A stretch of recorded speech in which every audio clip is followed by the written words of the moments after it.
नमस्कार, बड़ी बहस मध्य प्रदेश में आपका स्वागत है। आपके साथ मैं हूं विवेक पांडे। लोकसभा चुनाव को लेकर आखिर तैयारियां क्या चल रही हैं, किस पार्टी की क्या तैयारियां हैं, यही इस बड़ी बहस में आपको बताएंगे। तो देखिए, चुनाव से पहले मध्य प्रदेश की मोहन यादव सरकार हिंदुत्व की राह पर आगे बढ़ती हुई नजर आ रही है। पहले मोहन यादव पूरी कैबिनेट के साथ अयोध्या पहुंचे, श्री राम की शरण में नजर आए। उसके बाद गायों की रक्षा के लिए एक कार्यशाला आयोजित हुई। इस पर मोहन यादव ने कहा कि गौ संवर्धन बोर्ड बनाने से काम नहीं चलेगा, अलग अलग विभागों को एक साथ जोड़कर मंत्रिमंडलीय समिति बनाएंगे, जिसे अगली कैबिनेट की बैठक में रखा जाएगा।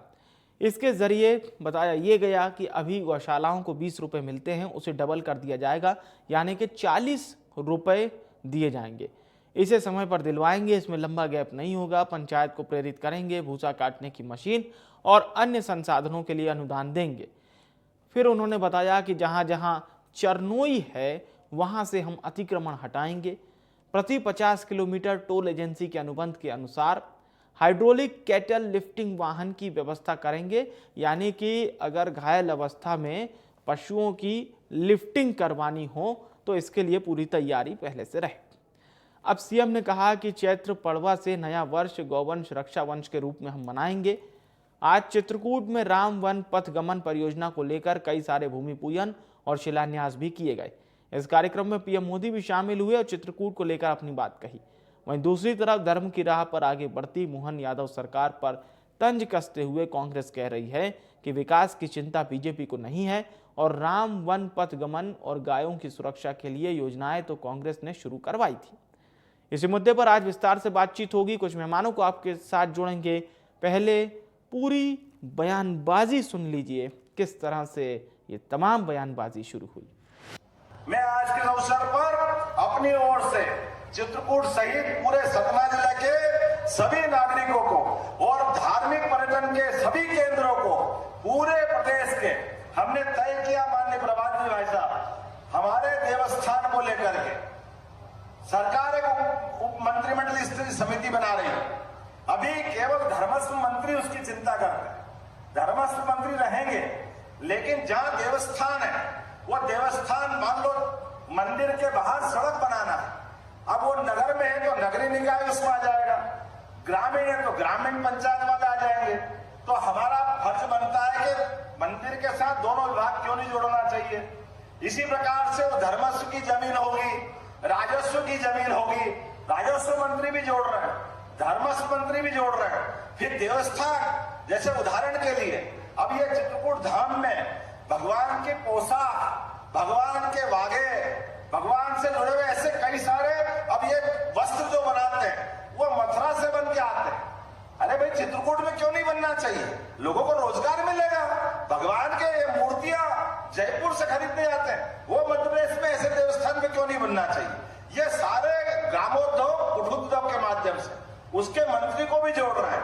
ये सारी चीज जोड़ते हुए हम खड़ा कर रहे हैं। हमारे देवस्थान के साथ साथ ये सभी श्रृंगार की सामग्री, पूजा पाठ की सामग्री, सभी प्रकार के मेटल की सामग्री मध्य प्रदेश में ही निर्माण कराई जाएगी। हमारी सरकार, जो मैंने कहा था कि चाहे राम वन गमन पथ हो, गोरक्षा के बारे में हो, आज मैं माननीय मुख्यमंत्री का हृदय से धन्यवाद करता हूं। हमारी सरकार को धन्यवाद देता हूं कि 20 रुपए की जगह पर 40 रुपए हर गाय के लिए जो प्रतिदिन का उनका जो सरकार उन्हें देती थी, आज उसको तो किया ही है, लेकिन गौरक्षा वर्ष को घोषित करके ऐतिहासिक कदम उठाया है कि गाय के बारे में, गौ के बारे में हमारी सरकार प्रतिबद्ध है। उनको हर तरीके से कैसे हम गौ रक्षा के बारे में आगे बढ़ सकते हैं, प्रयास में हमारी सरकार कर रही है। प्रदेश के अंदर राम वन गमन पथ और चित्रकूट धाम के विकास की दृष्टि से आज कई महत्वपूर्ण निर्णय भारतीय जनता पार्टी की सरकार ने, हमारे मुख्यमंत्री डॉक्टर मोहन यादव जी के प्रयासों से, आज माननीय प्रधानमंत्री जी ने कई सौगातें उत्तर प्रदेश और मध्य प्रदेश, जो चित्रकूट धाम को लेकर के आज कई सौगातें दी हैं। और उसमें चित्रकूट धाम के राम वनगमन पथ के सभी प्रमुख स्थलों का विकास करते हुए चित्रकूट को विश्व स्तरीय धार्मिक स्थल, पर्यटन स्थल बनाने का जो प्रयास है, उसके लिए कई निर्णय किए गए हैं। इसी प्रकार से ओरछा और अन्य धार्मिक स्थानों पर भी ऐसे जो प्रयास हैं, इसको लेकर के भारतीय जनता पार्टी की सरकार प्रतिबद्धता। आपको धर्म की चिंता थोड़ी कर रहे हैं, ये तो अधर्म की चिंता कर रहे हैं। आप ये बताइए, राम पथ गमन कांग्रेस कमलनाथ जी लाए, आपने उसका बैनर लगा लिया। गौ रक्षा में गौशालाएं कमलनाथ जी ने खोली, आपने उनमें ताले जड़ दिए। अब इसके बाद भगवान राम के दर्शन करने गए, वो भी श्रद्धा से नहीं गए, वो भी जनता के पैसे से गए, और उसमें जो है 10 करोड़ के विज्ञापन सूद दिए। भगवान के दर्शन करने कोई विज्ञापन करके जाता है क्या? ये सरकार जो है, ये जनता का पैसा जेब में डाल के आप जो है अपनी भक्ति दिखाना चाहते हो, इससे बड़ा अधर्म क्या हो सकता है? उसी रास्ते पर है। वो विकास की चर्चा करो तो गोली खा लेते हैं। कहाँ पर हो रहा है विकास, बताएं। अभी हम लोग पोलें खोलने वाले हैं, उन पोलों के बाद आप इनके काले चेहरे देखना। मोहन बाबू तो फंस गए हैं, जो ले गए हैं वो उनके बारे में चर्चा भी नहीं कर पाएंगे। उन्हीं को टिकटें मिल रही हैं, उन्हीं को सारे खेल हो रहे हैं। बताइए आप, भारतीय जनता पार्टी के लोग गांजे की खेतियां कर रहे हैं और जो है ईडी सो रही है चैन से। ये है विकास उनका। और चलिए अब चर्चा को शुरू करते हैं। इस वक्त दो खास मेहमान हमारे साथ चर्चा में जुड़े हैं। नीलाभ शुक्ला जी कांग्रेस पार्टी के प्रवक्ता हैं, प्रियंका दुबे जी हमारे साथ जुड़ चुकी हैं, प्रवक्ता हैं भारतीय जनता पार्टी की। बहुत स्वागत है दोनों मेहमानों का। और चर्चा की शुरुआत प्रियंका जी आपसे करना चाहूँगा। ये तमाम कवायदें जो आपकी हैं, कांग्रेस का ये कहना है कि जो करना चाहिए वो नहीं कर रहे, लेकिन आरोप प्रत्यारोप से इधर, क्योंकि हम देखते हैं कि मानसून के समय जो गौ माता हैं वो हर चौक चौराहे की शान बढ़ाती है। अब ये शान शब्द का मैं जिक्र क्यों कर रहा हूँ, ये आप समझ पा रही होंगी। इसे रोकने के लिए हम लोग क्या कुछ कर रहे हैं, क्योंकि मुख्यमंत्री जी ने इस ओर भी इशारा किया जरूर है। जी जी की अगर हो रही है तो वंदे गौ मातरम के माध्यम से मैं खुद भी इसमें सेगमेंट का हमेशा हिस्सा रही हूँ। जी जी तो मैं धरातल पे बात करूंगी इतर राजनीति से होकर के। बिल्कुल जो बात बिल्कुल आपने स्वागत। कही कि जी मतलब निष्पक्ष बात, क्योंकि ये मंच ऐसा है कि इस पे मैं निष्पक्ष बात इस विषय पे रखूं तो वो उचित होगा। जी जिन गौमाता की हम बात कर रहे हैं, जो चौराहों और चौक चौराहों की आप बात कर रहे हैं, हम दो गोवंश को देखते हैं। एक होता है जो गोपालक की उपेक्षा पूर्ण व्यवहार के कारण जो सड़कों पर नजर आता है, जिनकी हम बात करें जो चौक चौराहों पे आपको मिलेगा और जी जो शहर के बहुत नजदीक होता है, जी जिसको लोग जी गोचरण के लिए, जैसे गाय गई हैं, अधिकतर उनको आप पूरा टाइम बांध करके नहीं रख सकते हैं। तो जब उनको छोड़ा जाता है तो गोपालक ये ध्यान नहीं रखते हैं कि हमारा गोवंश लौट करके आया है या नहीं है। ये बहुत बड़ी समस्या उत्पन्न होती है उस स्थिति में, जब गाय कई बार तो गावन की स्थिति में होती है और हम लोग खुद उनको फिर एम्बुलेंस से जो है वो कई बार गौशालाओं में लेके गए हैं या कहीं और उनको हमने फर्स्ट एड मतलब उपलब्ध करवाया है, रेडियम लगाए हैं और भी दूसरे प्रयास जो है वो गोपालकों के मतलब हमसे गो सेवक जो रहते हैं वो लोग करते रहते हैं। तो ये एक प्रकार का अलग है। और एक वो गोवंश होता है जो उपेक्षा पूर्ण विदाउट टैगिंग, जिनका कोई रिकॉर्ड नहीं है और लोगों ने उन्हें छोड़ दिया है। और ये उससे भी बड़ी बात, मतलब शर्मसार करने वाली बात है कि कई गोपालक जो उनके कान के ऊपर टैगिंग लगी होती है, वो टैगिंग काट दी, उन्होंने हटा दिया है। अब जब इस प्रकार के निर्ममता और निर्दयता पूर्ण व्यवहार जो गोपालक कर रहे हैं, उनको टैगिंग नहीं है तो उन्हें सर्च करने में कठिनाई होती है। आप उसको आइडेंटिफाई नहीं कर सकते कि इसका स्वामित्व किसके लिए, जिसको हम लोग फिर गौशालाओं में कहीं ना कहीं नियोजित करते हैं या जो हमने गोठान बनाए हैं वहां हमने नियोजित किया, या दूसरी जगह पर उसको हमने पहुंचाया है। तो ये जो कुछ विषय है ये जन जागरण के विषय भी हैं, जो गोपालकों के, यहाँ तक कि हमने खुद ने गोपालकों के ऊपर भी एफआईआर करवाई है इस सेगमेंट में कि जिन्होंने उपेक्षापूर्ण गौशालाओं यानी गौमाता को जो कह सकते एक तरीके से मरने के लिए छोड़ दिया है। बहुत सी तो गौशालाओं से हमने तस्वीरें देखी थी, जैसे बैरसिया का वाकया भी आपको याद होगा। पता ही नहीं चला 50 गाय मरी थी कि 60 की 70। बड़ी असहनीय स्थिति थी वहां पर। जब लोगों का भी समझ में नहीं आ रहा था, लोगों को पता नहीं चल रहा था। कुछ ऐसी स्थिति अभी एक और मालवा रीजन से सामने आई थी, हालांकि वहां भी नहीं पता चल पाया कि इतनी बड़ी संख्या में मृत गाय कहां से आई। वही हम कह रहे हैं कि ये जो विषय है, इतर राजनीति से अगर हम बात करें, ये आप तो ये बल्क अमाउंट की बात कर रही है, मैं उन गोपालकों की बात कर रही हूँ जो गाय के दूध का इस्तेमाल कर रहे हैं, जिनके टैगिंग लगी हुई है, जिनके नाम से रजिस्टर्ड है वो गोवंश। ठीक, हमने ये जब अहम उनसे बात है। संपर्क कहीं ना करने की कहीं कोशिश जो करी तो गौपालक हैं उन्हें भी इस बात को समझना होगा हाँ, कि उनकी नेग्लिजेंस के बिल्कुल कारण आज बिल्कुल। गौ माता की दुर्दशा हो रही है। शुक्ला साहब, क्या कहेंगे? राम वन जी गमन पथ को लेकर आज मुख्यमंत्री जी ने एक विशेष मीटिंग भी ली है और कई तरह के जी विकास कार्य भी जोड़े गए हैं जो आने वाले समय में दिखाई देंगे। शुक्ला जी, फर्स्ट रिएक्शन इसी पर आपका। देखिए, मुझे बड़ा अफसोस होता है और दुख भी जी होता है किस तरह जी। जनता को भ्रमित करोगे। कब बात करोगे आप बेरोजगारी पर, कब बात करोगे आप महंगाई पर, कब बात करोगे आप किसानों की दुगनी आय पर, कब बात करोगे आप किसानों की कर्ज माफी पर, जी कब बात करोगे महिला अत्याचारों पर, कब बात करोगे महिलाओं पर जो प्रदेश में बलात्कार बढ़ रहा है उस पर, कब बात करोगे आप जी। प्रदेश में जो अपराध की दर बढ़ रही है उस पर, कब बात करोगे आप सरकारी स्कूलों की दुर्दशा पर, कब बात करोगे आप सरकारी अस्पतालों की दुर्दशा पर, कब बात करोगे आदिवासियों पर, दलित पिछड़े वर्गों पर? नहीं करोगे आप करते हो सिर्फ मुख्य मुद्दों से ध्यान हटाने की कवायद इन चुनाव के पहले। यह आपका पुराना हथकंडा है। आप लेकर आते हो धार्मिक कार्ड। अब आपको गाय की सेवा नहीं करना, आपको गाय पे सियासत करना है। सबसे बड़ा सवाल ये, हर चुनाव के पहले भारतीय जनता पार्टी की सरकार धार्मिक कार्ड खेलती है ताकि धर्म के नाम पर, हिंदुत्व के नाम पर वोट कमाया जा सके। अरे पूरा जुलूस बनाकर, इवेंट बनाकर, लाखों रुपए के विज्ञापन देकर दर्शन करने जा रहे हैं जनता के पैसे पर। ये इवेंट नहीं तो और क्या है? जाइए ना, सरकार का पैसा क्यों खर्च कर रहे हैं, जनता के कर की कमाई क्यों खर्च कर रहे हैं? नहीं, इसके विज्ञापन दिए जा रहे हैं। बताया जा रहा है हम कितने धार्मिक है। राम वन गमन पथ की बातें कर रहे हैं। आपको पर्याप्त समय मिला था, क्यों नहीं बनाया? तो कमलनाथ जी की महत्वाकांक्षी योजना थी, आप बना सकते थे, आपने नहीं बना। 18 साल आपको दिए, आपने कितने मंदिरों का जीर्णोद्धार कर दिया। महाकाल लोक में भी आपने घोटाला कर दिया।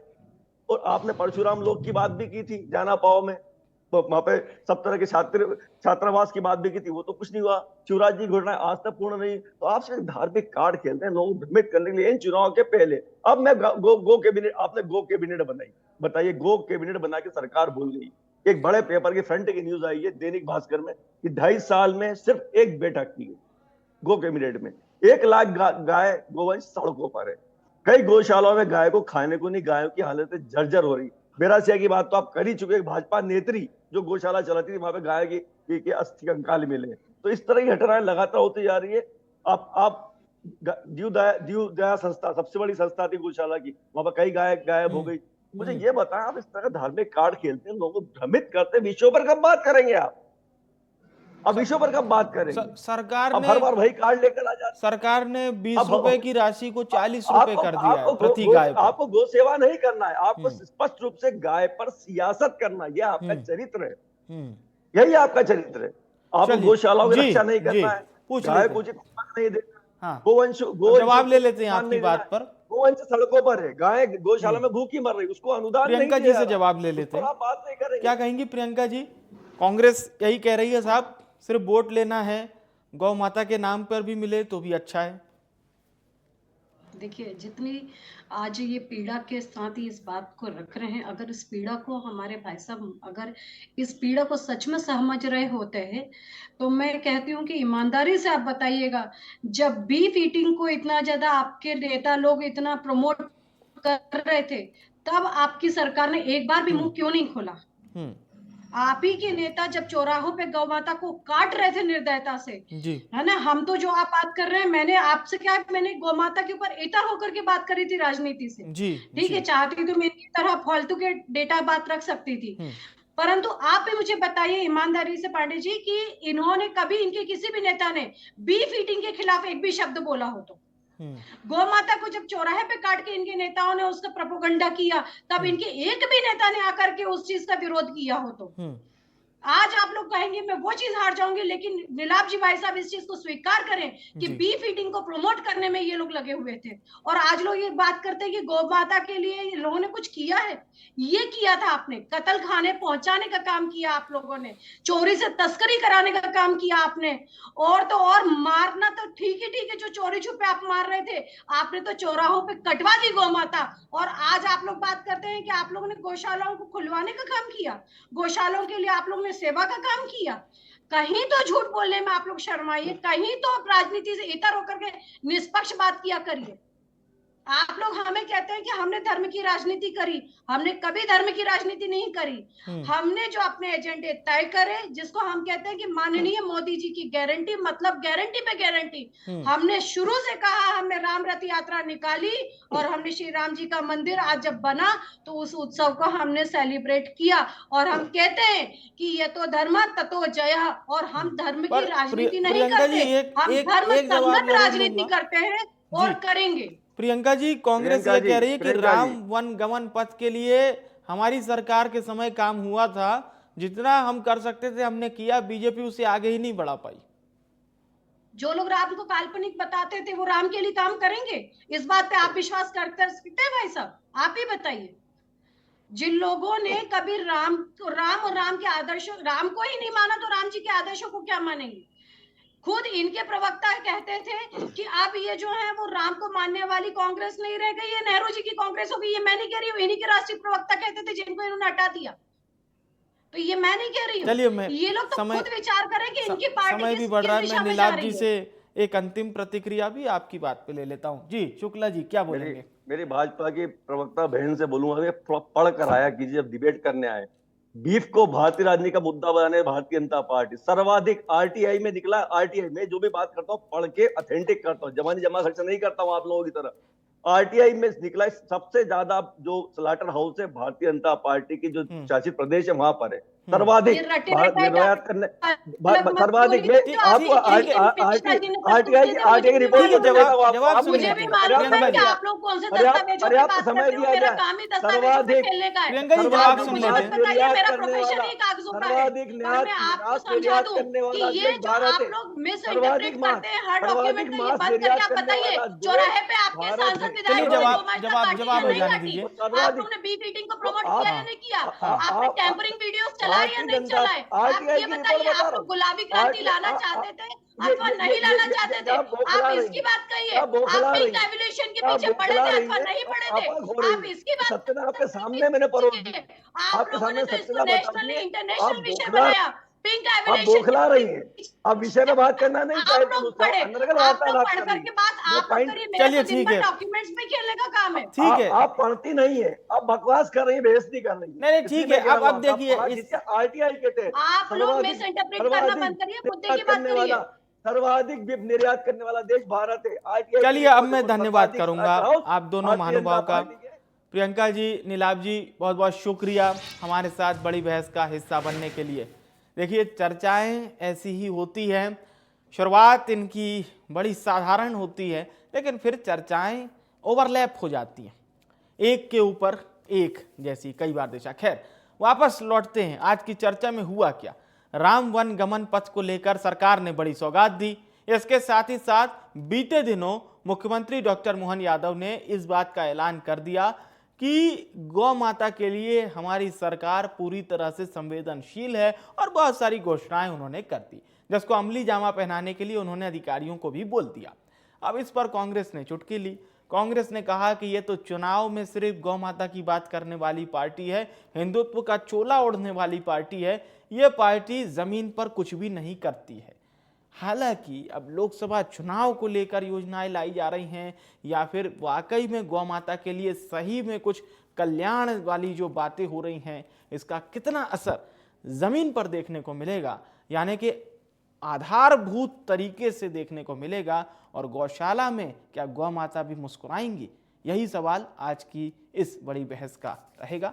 फिलहाल के लिए बड़ी बहस में इतना ही।